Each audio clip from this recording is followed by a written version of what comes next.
Mominabad town में chairman Malik Arif ऐवान और सैयद ज़ैन अली शाह की जवाज़ हिदायतें थी। वहीं पर अयूब जज़बानी को जो के डायरेक्टर एजुकेशन मोमिनाबाद टाउन है, उन्होंने टेक्स्ट बुक बोर्ड जामशोरों में दरसी किताबों के हसूल के हवाले से जो इजलास हुआ था उसमें शिरकत की और मोमिनाबाद टाउन के तमाम स्कूलों में मुफ्त दरसी किताबों की फराहमी के हवाले से deputy secretary Sindh text book board जामशोरों खालिद हुसैन से अपनी डिमांड जो शेयर करते हैं वो की और तलबा को तालीम के हसूल में दरपेश दुश्वारियों और बोर्ड को कुतुब की अशात और तरसील में आयल मसाइल पर तफसीली गुफ्तगू शनीद भी की गई। दौरान इजलास deputy secretary Sindh text book board ने अयूब जज़बानी डायरेक्टर एजुकेशन को बताया कि इनकी पूरी कोशिश है कि जल्द अज जल्द मोमिनाबाद टाउन को किताबों की फराहमी मुमकिन हो सके। उन्होंने मजीद कहा कि हम तसलसल के साथ मुतल्लिका हुकाम के साथ राब्ते में रखे हुए हैं ताकि ये मसला जल्द से जल्द हल हो सके और तलबा, वालिदैन और असातिज़ा में पाई जाने वाली बेचैनी को ख़त्म किया जा सके।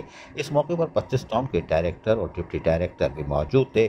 ताहम अयूब जज़बानी डायरेक्टर एजुकेशन मोमिनाबाद टाउन के स्कूलों के बच्चों की तालीम और तरबियत का जहाँ गैर निसाबी सरगर्मियों में भी तवज्जो देते हैं, दरसी कुतुब के लिए अपना पूरा असर रसूख इस्तेमाल करने की कोशिश की ताकि उनको बर वक्त किताबें मौसूल हो जाएँ और उनको तलबा और तालबात तक भी पहुँच जाए और तालीमी सेशन कामयाबी से दोबारा शुरू किया जा सके। अजीज़ आरिफ, KBS बलदियाती न्यूज़, कराची। ऐसी ही खूबसूरत वीडियोस फ्यूचर में हासिल करने के लिए रेड बटन पर क्लिक करके और बेल आइकॉन को प्रेस करके हम सबके सब्सक्राइबर बनना मत भूलिए।